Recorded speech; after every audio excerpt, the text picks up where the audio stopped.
नमस्कार दोस्तों। मरने के बाद स्वर्ग के द्वार पर 4 व्यक्ति खड़े थे। इन 4 व्यक्तियों में पहला राजा था, दूसरा एक बिजनेसमैन था, तीसरा पंडित था और चौथा एक आम मजदूर आदमी था। किसी को भी ये नहीं पता था कि कौन स्वर्ग के अंदर प्रवेश कर पाएगा और कौन वहीं से वापस लौटा दिया जाएगा। सब स्वर्ग का दरवाज़ा खुलने की राह देख रहे थे और आपस में बातें कर रहे थे। और जैसा कि राजा को मरने से पहले से ही आदत थी अपनी बात पहले रखने की, सो उसने सबसे पहले अपनी बात बताई। राजा ने कहा, मैं बहुत प्रख्यात राजा हूँ। मैंने धरती पर अपना बहुत नाम कमाया है, इसलिए पूरी संभावना है कि मैं ही स्वर्ग में जाऊँगा। फिर व्यापारी ने अपनी बात सामने रखी। वो बोला, मैंने धरती पर खूब धन कमाया और उस धन से मैंने सैकड़ों लोगों की मदद की, इसलिए पूरी संभावना है कि मैं ही स्वर्ग में जाऊंगा। फिर व्यापारी ने अपनी बात सामने रखी। वो बोला, मैंने धरती पर खूब धन कमाया और उस धन से मैंने सैकड़ों लोगों की मदद की, इसलिए मैं ही स्वर्ग का हकदार हूँ।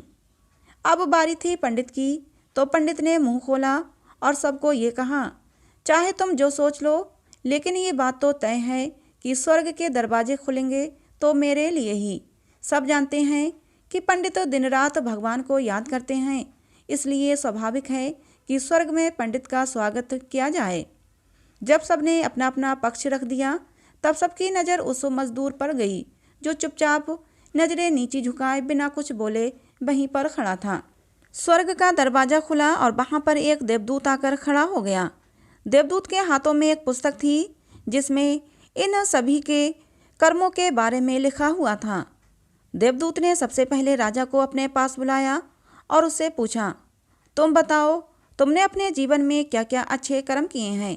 मैं उन्हें इस पुस्तक में देखकर फैसला करूंगा कि तुम्हें अंदर आने देना है या नहीं। राजा ने कहा, मेरा राज्य जितना बड़ा था उतना ही समृद्ध था और मेरे राज्य के सभी लोग खुशहाल थे, सभी बड़े आनंद से रहते थे। मैंने उन्हें कभी भी किसी भी चीज़ की कमी नहीं होने दी। यही मेरे अच्छे कर्म हैं। देवदूत ने अपनी पुस्तक में देखा और देखने के बाद राजा से कहा, तुम सच बोलते हो। तुमने अपने राज्य की प्रजा को बहुत सुखी रखा था, लेकिन तुमने अपने राज्य की सीमा बढ़ाने के लिए जितने युद्ध किए थे, उन युद्ध की वजह से हजारों सैनिकों ने अपनी जान गंवा दी थी। उन हजारों सैनिकों के परिवार के दुख का कारण तुम बने थे, इसलिए तुम स्वर्ग में नहीं आ सकते। अब बारी थी व्यापारी की। व्यापारी से जब देवदूत ने पूछा कि तुम्हारे अच्छे कर्म क्या हैं, तब व्यापारी ने उससे कहा, मैंने सैकड़ों लोगों को खाना खिलाया है, कई आश्रमों में दान दिया है, कई निराश्रित लोगों के लिए घर बनाकर दिए हैं।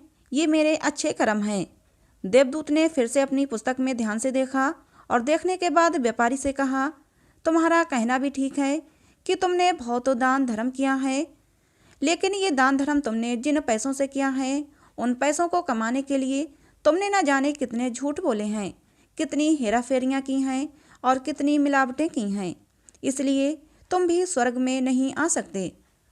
जब पंडित से यही सवाल किया गया तो पंडित ने बड़े ही आत्मविश्वास के साथ कहा, मैंने अनगिनत लोगों को ज्ञान दिया है, हजारों यज्ञ और पूजाएं की हैं और दिन रात भगवान का जाप किया है।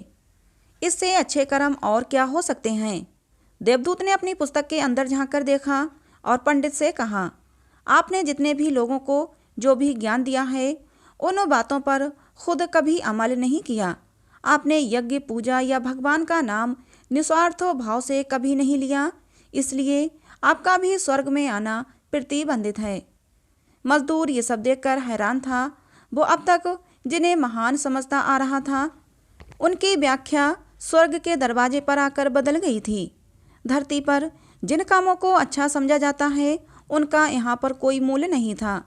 यमदूत ने जब इस मजदूर को अपने पास बुलाया और इससे पहले कि वो उससे उसके अच्छे कामों के बारे में पूछता, मजदूर बोल उठा, प्रभु, मैं जानता हूँ कि मैं भी स्वर्ग में आने के लायक नहीं हूँ, लेकिन मैं फिर भी एक बार बाहर से ही स्वर्ग को झांक कर देखना चाहता हूँ।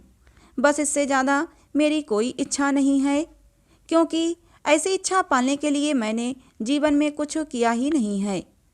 मैं पूरा दिन मेहनत करता और जो भी पैसे कमाता उन्हें अपने परिवार के पालन पोषण में खर्च कर देता। इसलिए दान धर्म के लिए कुछ बचता ही नहीं था। लोगों का भला मैं क्या सेवा करता, क्योंकि काम के बाद जो थोड़ा सा समय मिलता उसको अपने बूढ़े माँ बाप की सेवा में बिता देता। और ये सब करने के बाद मैं कभी कभी मंदिर भी चला जाता और भगवान से जैसा भी मुझे दिया है उस जीवन के लिए धन्यवाद कहता। यमदूत ने अपनी पुस्तक में बड़े ध्यान से देखा और थोड़ी देर देखते ही रहा। फिर उसने मजदूर से पूछा कि तुम याद करके बताओ, तुमने कभी तो कोई अच्छा काम किया होगा। मजदूर ने थोड़ी देर सोचने के बाद बोला, हाँ मुझे थोड़ा थोड़ा याद है।